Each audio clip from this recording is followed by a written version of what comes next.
digamos, podría ser refresco. Y está bueno el tiempo para aprovecharlo, para estudiar, hermanos, un rato, más o menos 45 minutos.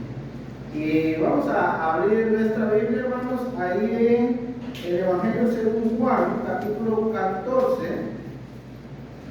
versículo 25. Ahí vamos a leer el versículo 25 y 26. Versículo 25 y 26. Evangelio según Juan, capítulo 14, versículo 25 y versículo 26.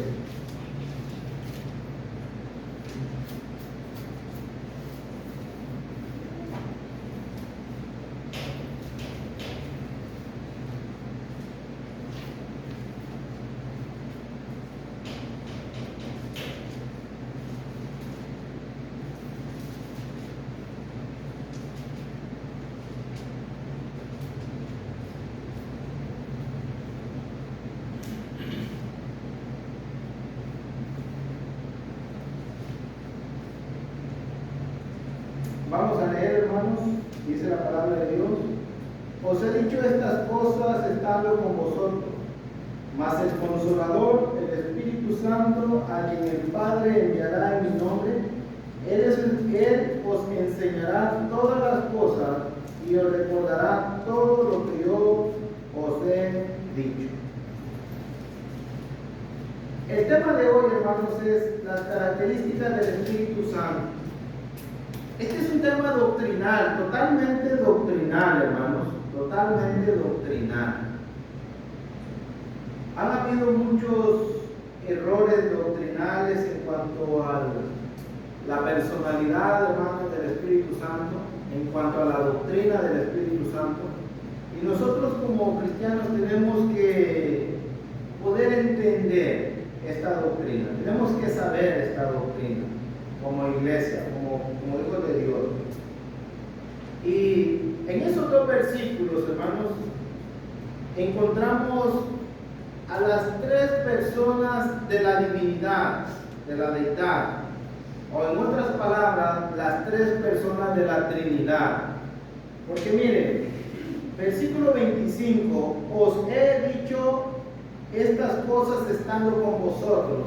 Y el que está diciendo esas palabras es Cristo, el Hijo de Dios.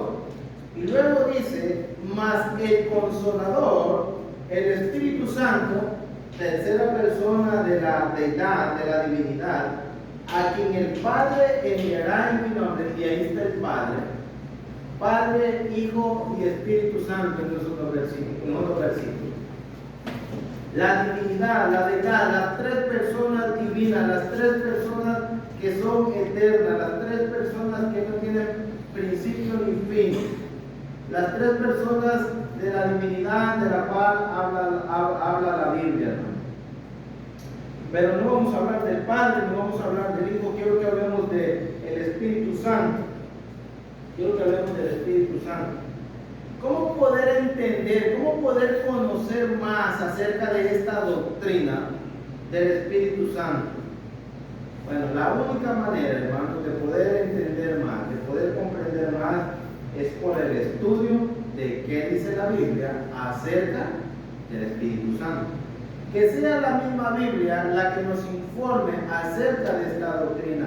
No necesitamos andar buscando otros libros acerca del Espíritu Santo. Hay mucha confusión, hermanos, en cuanto al Espíritu Santo. Incluso, hermanos, a veces llega la confusión hasta los mismos cristianos, la confusión acerca del Espíritu Santo. ¿Será verdad que el Espíritu Santo vino sobre alguna persona y esta persona sanó a otras personas? ¿Será verdad que el Espíritu Santo vino y yo escuché un sueño y el Espíritu Santo me reveló algo? Tenemos, hermanos, que comprender bien la doctrina acerca del Espíritu Santo. ¿Y qué dice la Biblia? Primero en ese versículo, ¿qué dice la Biblia? ¿Cómo reconoce Cristo al Espíritu Santo? Porque Cristo está hablando en el versículo 25. Y recuerde, hermanos, también recuerde que quiero decir esto, también recuerde que en el capítulo 14, ¿qué está haciendo Cristo con sus discípulos? ¿Qué está haciendo Cristo con sus discípulos? En el capítulo 14. En el versículo 1, ¿qué pasó en el versículo 1? Los estaba levantando. Emocionalmente están caídos. Porque el Señor Jesucristo les dijo, me voy a ir. Y Judas me va a entregar. Uno de ustedes me va a entregar y uno de ustedes me va a negar. Y yo voy a tener que morir e irme. Entonces, la palabra que usa es turbado. O sea, de una manera que estás totalmente caído emocionalmente. No sabes qué hacer. Entonces Cristo, como bien dice la hermana, está tratando y está haciendo todos sus esfuerzos como el Hijo de Dios que es, y como dice el pasaje en el capítulo 13, que los amó hasta el fin, de levantarlos, de animarlos, de fortalecerlos, de sacarlos de aquella situación que ellos están. Están tan, hermanos, tan caídos, que no, en el capítulo 14, versículo 1 al versículo 7, el Señor les dice, voy a la casa de mi padre, y luego ellos terminan preguntándole, ¿a dónde vas? No sabemos el camino. Y les acababa de decir que iba a la casa de mi padre. Entonces, note que cuando estamos en esas situaciones emocionales y que, hermanos, no estamos caídos, no pensamos, o sea, no podemos entender, no podemos comprender. Y Cristo, el Señor, está tratando de animarlos desde el versículo 1. En el versículo 17, aquí en el 14-17, mira lo que le dice. Versículos 16 y 17. ¿Qué dice, hermano? Léelo. Y yo rogaré al Padre, Dios dará otro consolador para que esté con vosotros para siempre. El Espíritu de verdad, al cual al mundo no puede recibir, porque no lo ve ni le conoce, pero vosotros lo conocéis, porque mora con vosotros y estará en vosotros. Y el 18, hermano. No os dejaré huérfanos, vendré a vosotros. Y luego dice, todavía un poco y el mundo no me verá. Todavía un poco y el mundo no me verá más. Pero vosotros me veréis porque yo vivo, vosotros también viviréis. Esos versículos son versículos que el Señor Jesucristo, son palabras que el Señor Jesucristo está usando para levantar el ánimo de sus discípulos. Y lo que Él les dice, voy a rogar al Padre para que les dé otro consolador. ¿Qué significa eso, que les va a dar otro consolador?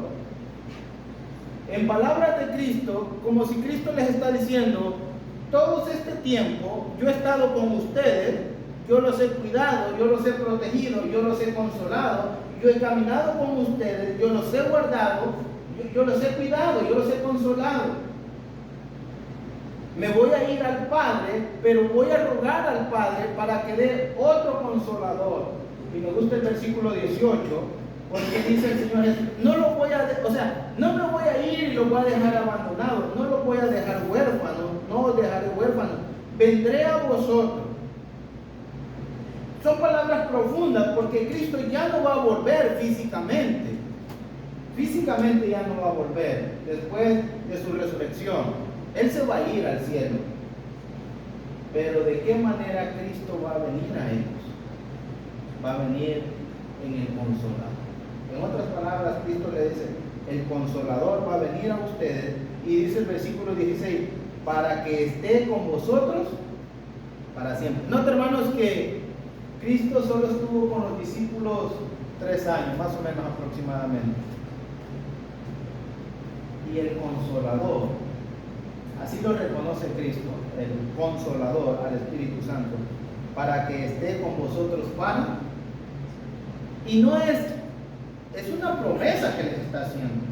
Les está prometiendo que va a rogar al Padre para que el Padre envíe otro Consolador para que esté para siempre. Y ahí viene otra vez. Cristo lo reconoce como el Consolador, pero también lo conoce como el Espíritu de verdad. Entonces, Cristo está consolando a sus discípulos y les dice, me voy a ir, pero voy a rogar al Padre para que envíe otro Consolador, el Espíritu de verdad. el cual el mundo no puede recibir. ¿Por qué? Porque no le ve, ni le conoce. Pero vosotros le conocéis, porque mora, y es que hermanos, mora con ustedes o mora con vosotros. Los discípulos, hermanos, recuerden que en Mateo capítulo 3, cuando el Señor Jesucristo fue bautizado, vieron descender al Espíritu Santo. Literalmente lo vieron, literalmente lo vieron. Ellos tenían ese conocimiento, ellos sabían que el Espíritu Santo andaba con ellos.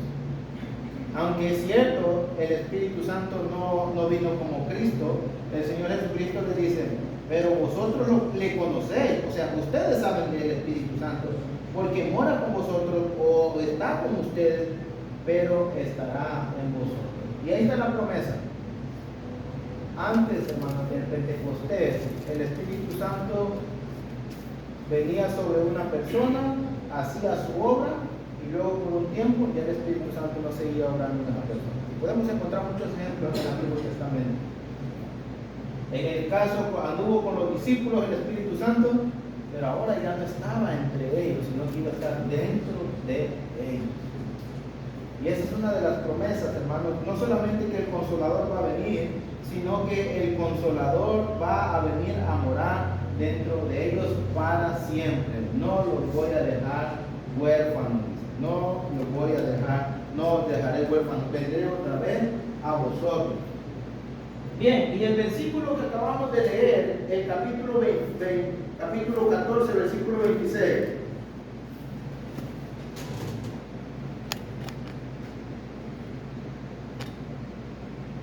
¿Cómo lo reconoce Cristo otra vez? ¿Cómo dice Cristo? El Consolador. Note, Cristo tiene en mente, Él quiere consolar a sus discípulos. Y ahora le dice, versículo 25, os he dicho estas cosas estando con vosotros. Y son todas las cosas, todo lo que Cristo dijo acerca de la promesa del Espíritu Santo, desde el versículo 15 hasta el versículo 24.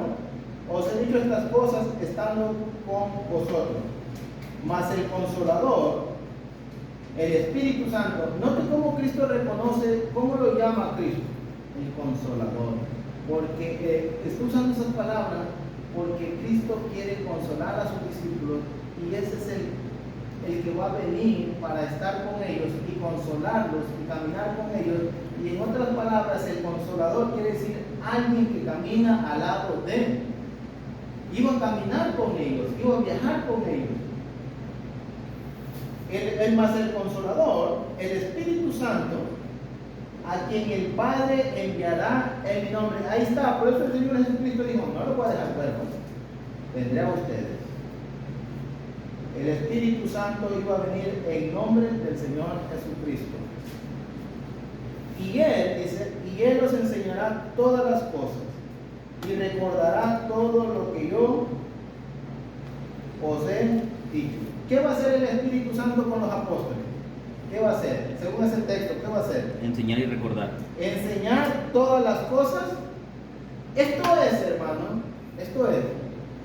Todo lo que Dios iba a revelar, todo lo que Dios tenía que revelar para la humanidad, lo iba a revelar por medio del Espíritu Santo.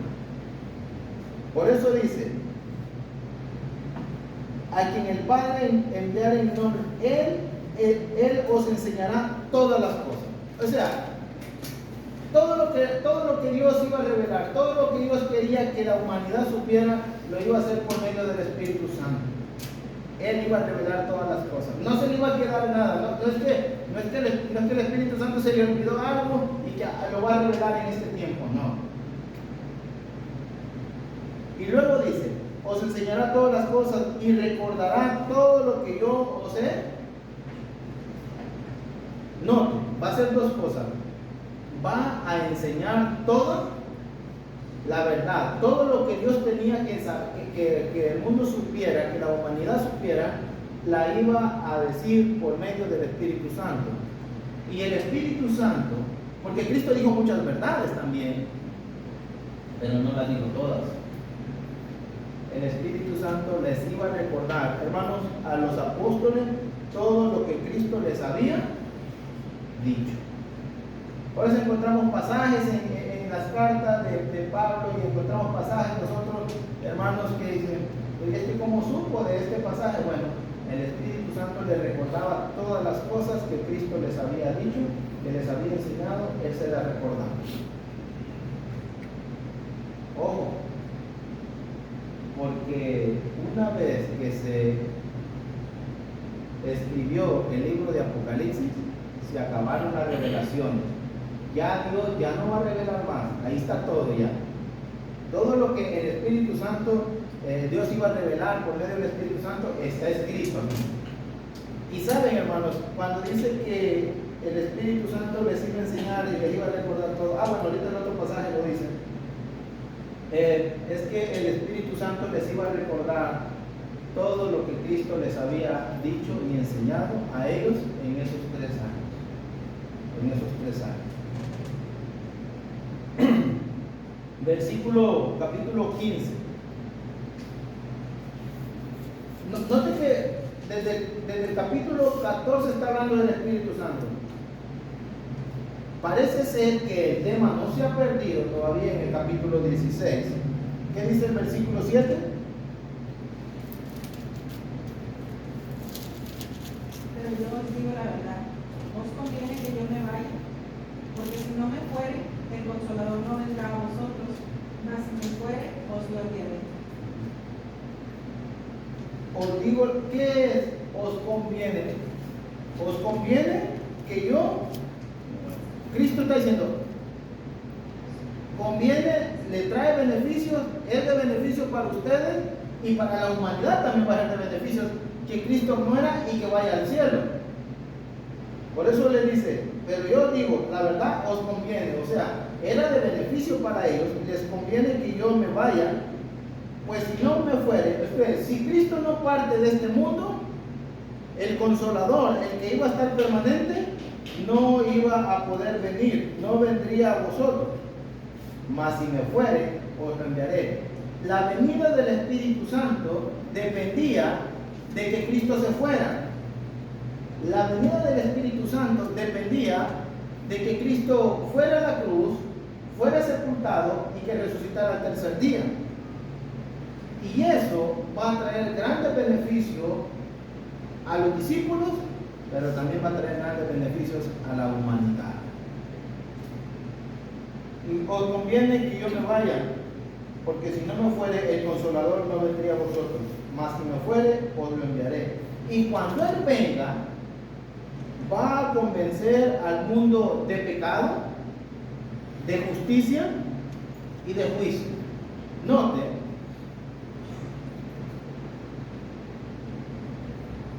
al punto que vamos a llegar. ¿Qué va a hacer el Espíritu Santo? En el capítulo anterior que leímos, le va a enseñar y le va a recordar. Podemos decir entonces que el Espíritu Santo es algo, nada más como una energía, que nada más es algo que, como una influencia nada más. Note que el Espíritu Santo tiene la capacidad para enseñar, tiene la capacidad para recordarle a los discípulos. El Espíritu Santo, capítulo 16, donde estamos, que el Espíritu Santo tiene la capacidad, versículo 8, cuando Él venga, el Espíritu Santo convencerá al mundo de pecado. Mira, el Espíritu Santo tiene la capacidad de convencer al mundo de pecado. Eso es muy importante, hermano. Porque es el Espíritu Santo el que convence al hombre, al pecador, de que es pecador. Es el Espíritu Santo. Ahorita lo vamos a ver. También el Espíritu Santo convencerá al mundo de justicia y va a convencer al mundo de juicio. De pecados por cuanto no creen en mí. Son pecadores porque no creen en mí.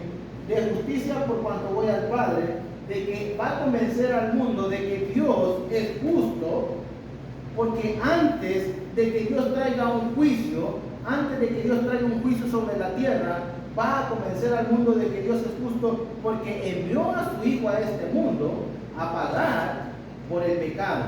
Y que Dios es justo, no es un Dios injusto. No va a traer un juicio sin antes darle la oportunidad a la humanidad de arrepentirse. Y mucho menos de arrepentirse sin darle, hermanos, una opción como la es: Cristo pagó el precio por tus pecados. Y luego dice: y de juicio por cuanto el príncipe de este mundo ya ha sido juzgado. Dios, el Espíritu Santo, va a convencer al mundo que Dios ya juzgó a Satanás. ¿Sabe qué le espera a Satanás? Satanás ya no tiene perdón. Satanás ya no tiene perdón. A Satanás solamente hay un lugar que lo espera, según Mateo 25, en la eternidad, que está preparado para él y sus ángeles. Ya Dios le trajo juicio. Cuando Cristo murió en la cruz del Calvario, Dios juzgó a Satanás. Mire Mateo 25. Esto es muy importante.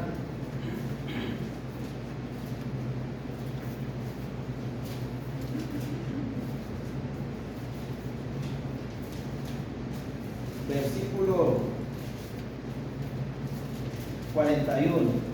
Yo quiero que noten esto, hermanos, dentro del versículo 41, porque muchas veces nos desanimamos, muchas veces los hundimos, muchas veces nuestros corazones están tan turbados, tan desconectados, hermanos, y estamos tan despresionados y estamos tan desinteresados en las cosas de Dios, como si no afectara el futuro.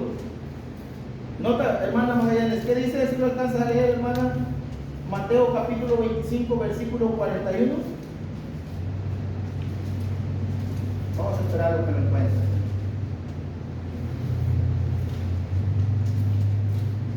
Para estudiar. Mateo 25, 41.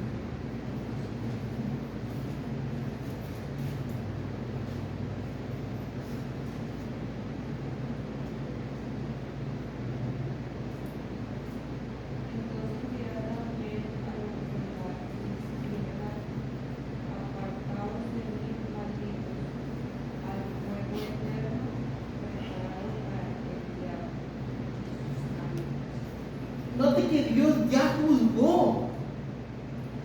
Y ahora les pregunto, Mateo 25, ¿cómo sabemos nosotros que Dios ya juzgó al diablo y Dios le tiene preparado un lugar, según como dice el texto, al fuego eterno, un lugar eterno de sufrimiento? ¿Por qué nosotros sabemos que hay un lugar preparado para el diablo? ¿Por qué sabemos? ¿Quién nos dijo eso?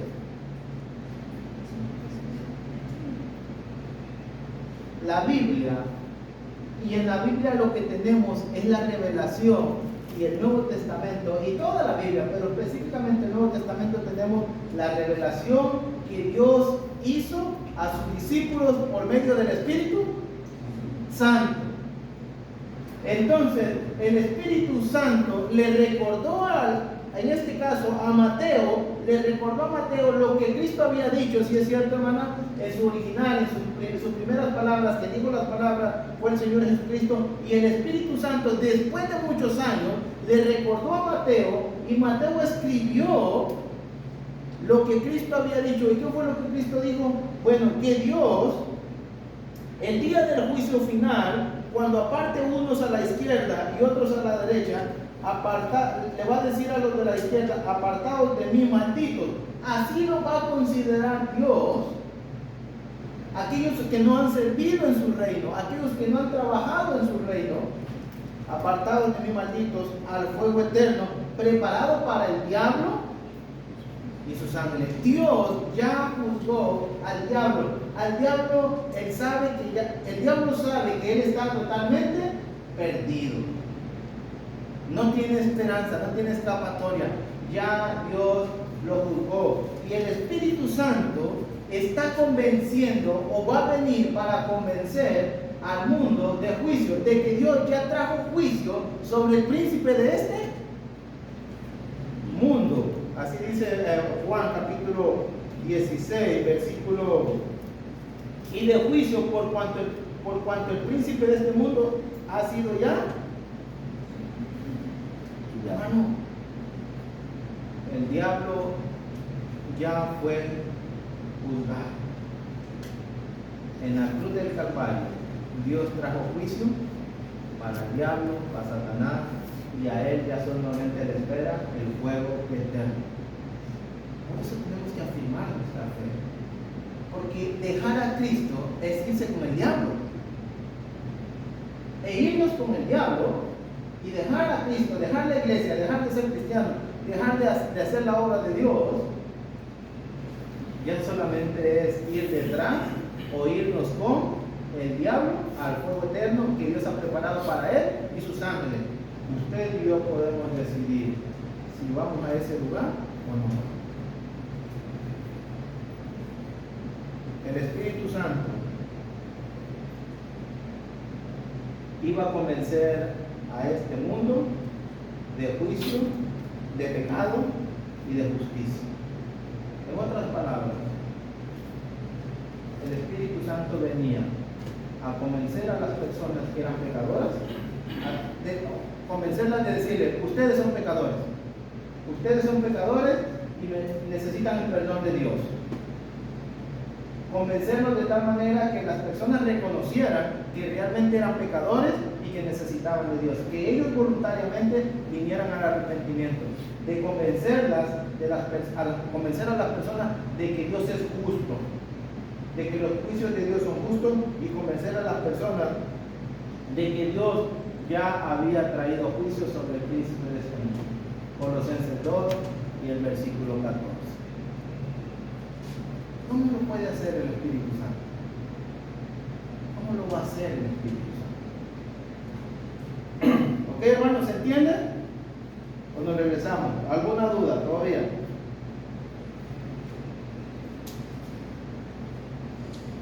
Déjame ver, tenía que pasar.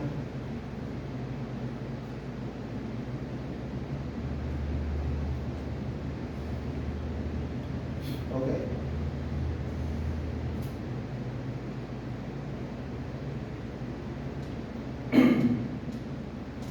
¿Cómo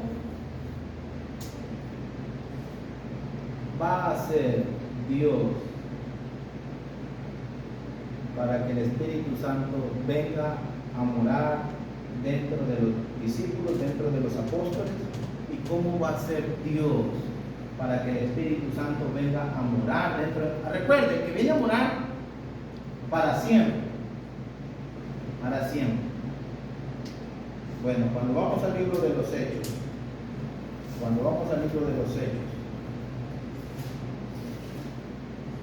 en el capítulo 2,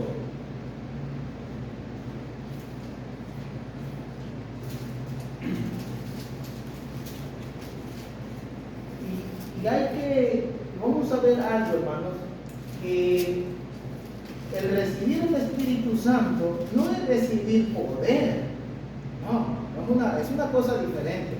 Recibir al Espíritu Santo es una cosa y recibir poder del Espíritu Santo es otra cosa. No es que la persona se reconoce, o una persona nos damos cuenta que recibió el Espíritu Santo porque tiene poderes. No. Una persona puede recibir el Espíritu Santo y no tener poderes. ¿Ok? Vamos a Hechos 2, versículo 1 hasta el versículo 4. Cuando llegó el día de Pentecostés, la fiesta de las semanas, como le decía, estaban todos unánimes, por la cincuentena, estaban todos unánimes juntos. Y de repente vino del cielo un estruendo como de un viento recio que soplaba, el cual llenó toda la casa donde estaban sentados. Y se les aparecieron lenguas repartidas como de fuego, asentándose sobre cada uno de ellos. Y fueron todos llenos del Espíritu Santo. Fueron todos llenos del Espíritu Santo. En esa ocasión vino el derramamiento del Espíritu Santo y fue algo literal. Acontecieron eventos literales cuando dice que vino, cuando llegó el día de Pentecostés, estaban todos unánimes juntos. El versículo 3 dice, y se les aparecieron lenguas repartidas como de fuego, asentándose sobre cada uno de ellos. Muchos quieren alegar de que los que estaban juntos eran los 120, pero si le seguimos leyendo nos va a decir que nada más se refiere a los 12 apóstoles, o en este caso, sí, a los 12 apóstoles, porque ya habían elegido a Matías en el capítulo 1. Y literalmente, los apóstoles pudieron recibir al Espíritu Santo en sus vidas. Ellos no tuvieron que bautizarse, hermano. Ellos no se bautizaron para recibir el Espíritu Santo. O sea, no tuvieron que practicar el bautismo para poder recibir el Espíritu Santo. Ellos vino el Espíritu Santo literalmente sobre ellos.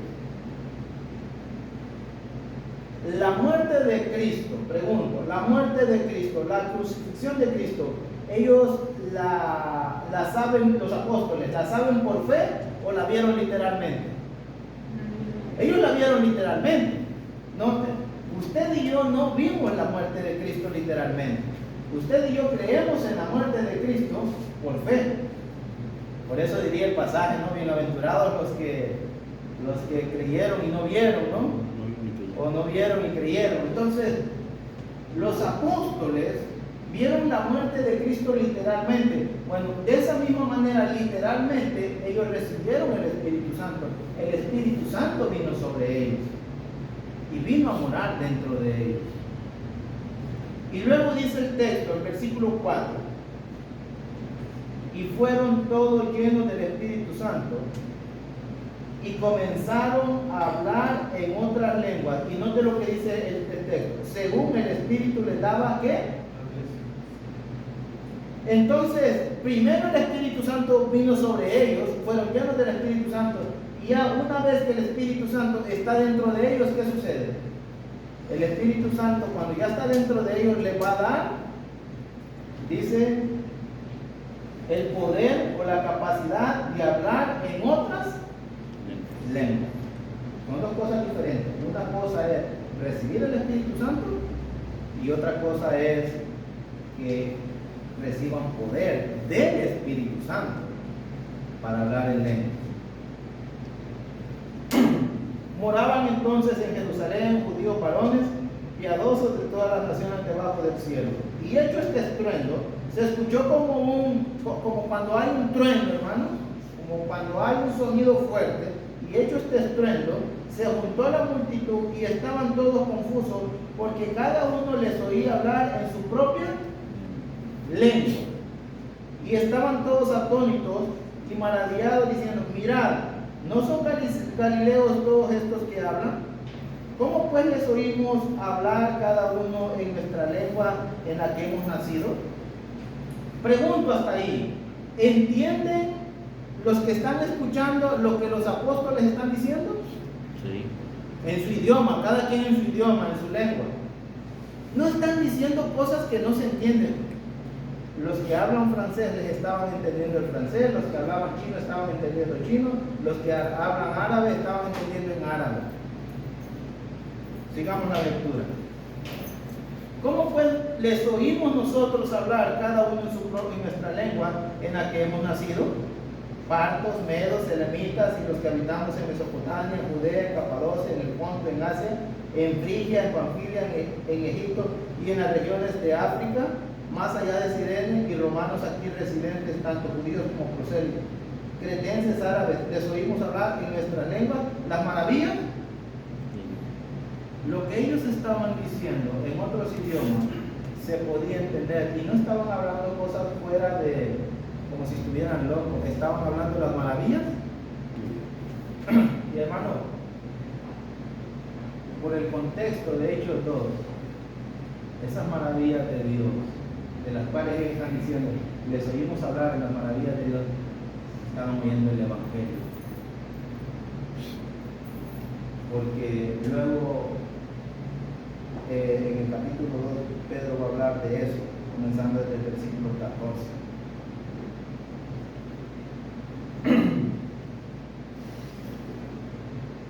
Y estaban todos atónitos y perplejos, diciendo unos a otros: ¿qué quiere decir esto? Mas otros burlándose decían: están llenos de amor. Entonces note que el Espíritu Santo iba a enseñar a los apóstoles, les iba a recordar lo que Cristo les había enseñado. El Espíritu Santo iba a convencer al mundo, a las personas. Cuando dice ahí al mundo, se refiere a las personas. Iba a convencer al mundo, a las personas que eran pecadores y que necesitaban el perdón de Dios. Los iba a convencer de que Dios es justo, y los iba a convencer de que Dios ya había traído juicio sobre Satanás. La primera promesa que hizo Cristo es: va a venir a ustedes. Ahora el Espíritu Santo ya vino a los apóstoles. Y después de que viene a la vida de los apóstoles, después que el Espíritu Santo es derramado, el Espíritu, dice, comenzaron a hablar en otras lenguas según el Espíritu les daba que hablasen.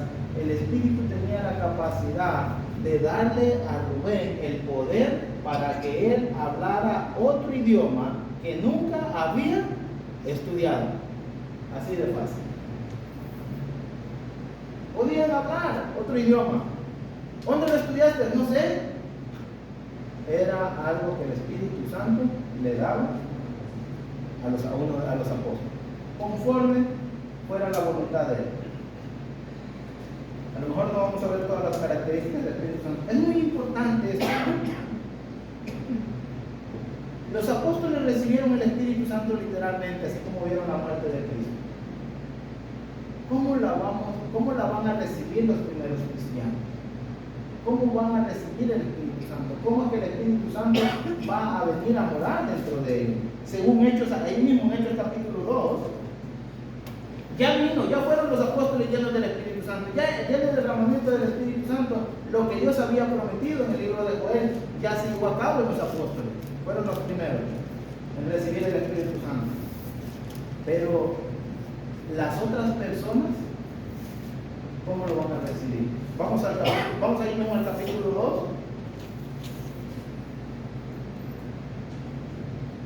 Versículos 37 y 38. Al oír esto, ¿lo tienen? Hechos 2, 37 y 38. Al oír esto, se compusieron de corazón y dijeron a Pedro y a los otros apóstoles: varones hermanos, ¿qué haremos? Note cómo comienza el texto. Al oír esto, ¿qué fue lo que ellos oyeron? Todos los judíos que estaban en el día de Pentecostés, porque no nos hemos ido del día de Pentecostés, ¿qué fue lo que oyeron? Y mira el versículo 23, ¿qué dice el versículo 23, Rubén? 23 dice: a este entregado por el determinado consejo y anticipado conocimiento de Dios, perdisteis y matasteis por manos de hijos, crucificándole, al cual Dios levantó, suelto los dolores de la muerte, por cuanto era imposible que fuese retenido por ella. El 23. ¿Qué le está diciendo Pedro a los judíos? ¿Qué les está diciendo Pedro?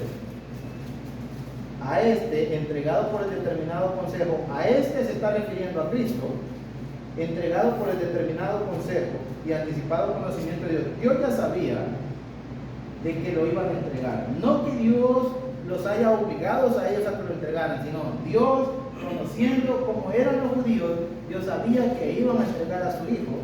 Y dice: teniendo Dios ese conocimiento de antemano, ustedes lo prendieron allá en el monte de Getsemaní, o en el huerto de Getsemaní.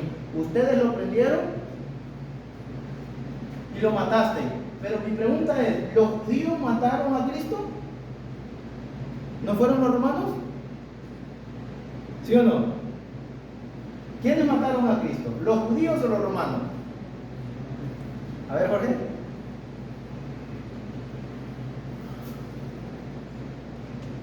Pues literalmente los romanos. Literalmente, ese es el punto. Técnicamente los judíos también. ¿Qué es lo que está haciendo Pedro? Pedro los está acusando de la muerte del Señor Jesucristo. ¿Y qué es lo que los está acusando? Por eso cuando llegamos al 37, dice: al oír esto, ellos comprendieron, ellos entendieron que ellos habían pecado delante de Dios y el que los está convenciendo de que han pecado delante de Dios y que son pecadores y que necesitan el perdón de Dios es el Espíritu Santo. Ustedes lo prendieron, siguen el Hexemaní, y al entregarlo a las autoridades romanas lo estaban matando. E incluso el Poncio Pilato, hermanos, por eso está aquel dicho que dice que se lavan las manos como Poncio Pilato. Poncio Pilato tenía la oportunidad, él pudo reivindicar su camino, su vida, porque él tenía la oportunidad de soltarlo, pero fue un cobarde y no lo soltó. Y cuando les preguntó a la gente, a los judíos, ¿qué dijeron los judíos? Crucifíquenlo. Entonces Pedro les está diciendo esas palabras. Ustedes dijeron, y que la sangre de él corra por nuestra cuenta. Ustedes lo mataron.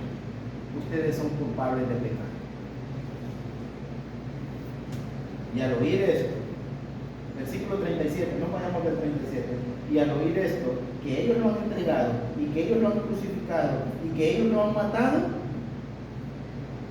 se compungieron de corazón.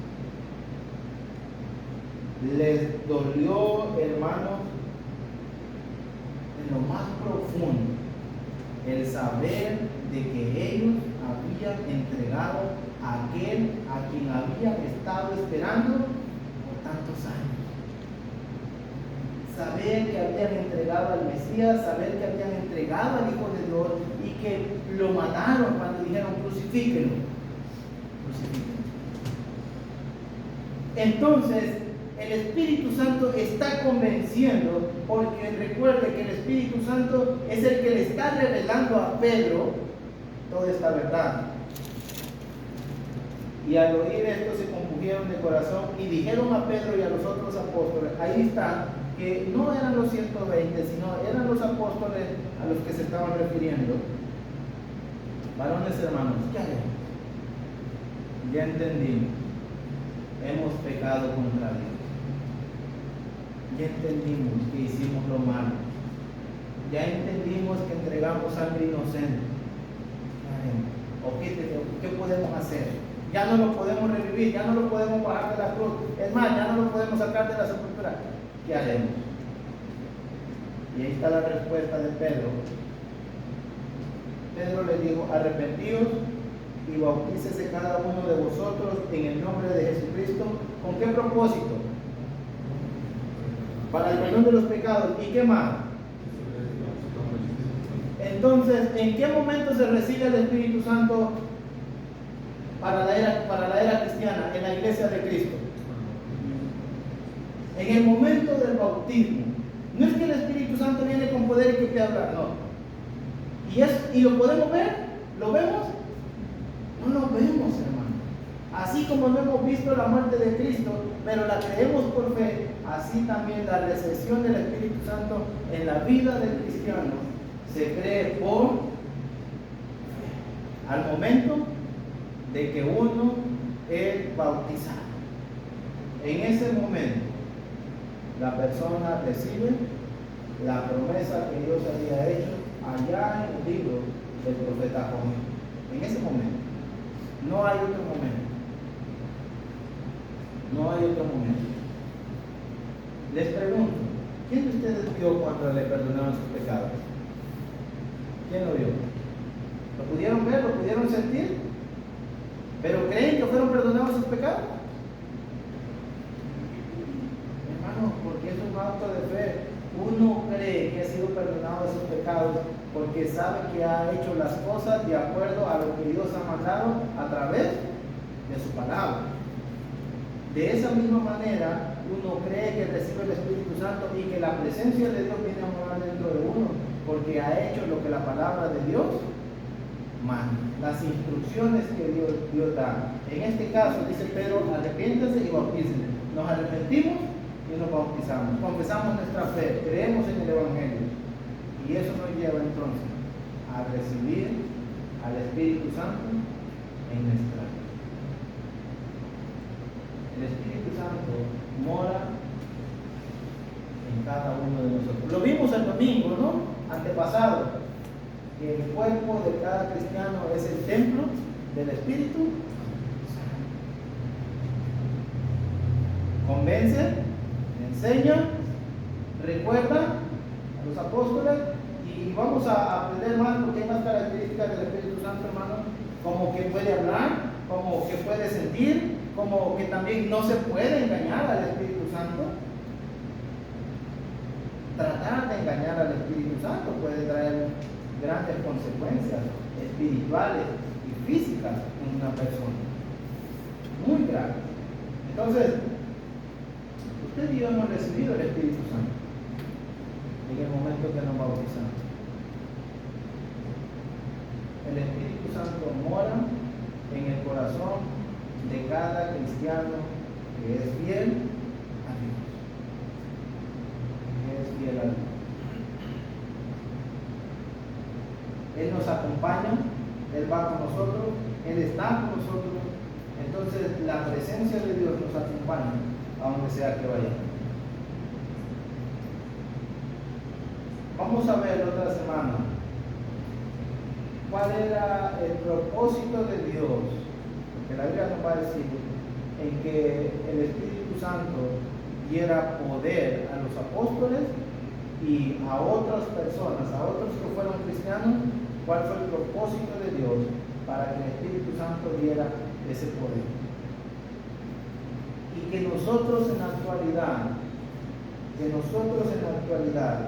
no recibimos de ese tipo de poder, no recibimos ese poder que recibieron los apóstoles y algunos cristianos en el primer siglo.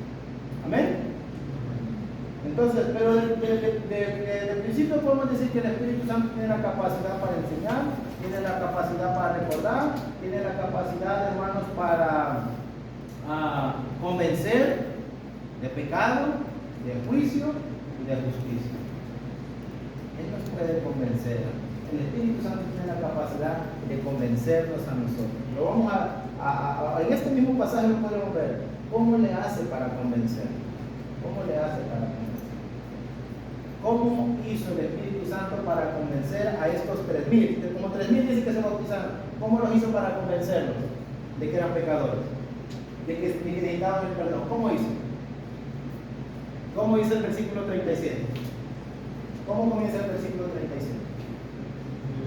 Lo oí. Hermano, esta es la espada del Espíritu. Y cuando el cristiano está atento a escuchar la palabra de Dios, el Espíritu Santo lo va a convencer. Lo va a convencer de que es pecador. Lo va a convencer de que ha hecho las cosas mal. Cuando el cristiano tiene un corazón bueno, una tierra buena para recibir la palabra de Dios, cuando está dispuesto a recibir la palabra de Dios, el Espíritu Santo lo va a convencer, porque también lo vimos que en más adelante el Espíritu Santo no convenció a unos, no porque no tuviera el poder, sino porque ellos decidieron tapar sus oídos para no escuchar la predicación de este tema. Cuando usted y yo abrimos nuestro sentido y estamos dispuestos a escuchar lo que Dios nos dice a través de su palabra, el Espíritu Santo nos va a convencer de pecado, de justicia, de juicio, y nos va a redarguir, hermano. Nos va a doler en el corazón saber que no estamos haciendo bien las cosas. Nos va a doler en el corazón saber que hemos pecado contra Dios. Nos va a doler mucho saber que la vida, la conducta que llevamos no es la correcta delante de Dios. Nos va a doler. Entonces, pero el Espíritu Santo, hermanos, tiene esa capacidad. Algunas características que podemos encontrar del Espíritu Santo. Preguntas o comentarios. Entonces, ¿está el Espíritu Santo dentro de ustedes, sí o no? ¿Están convencidos? Hermano, y vamos nosotros a todos lados. Y Él sabe todo. Lo vamos a ver en la próxima lección. Él escudriña las mentes, Él escudriña el corazón. O sea, usted y yo podemos estar en una parte sola, pensar que estamos solos, pero realmente no estamos solos. La presencia de Dios está dentro de nosotros y Él sabe lo que estamos haciendo, Él sabe lo que estamos diciendo, Él sabe lo que estamos pensando. Amén. Dios le bendiga, hermano.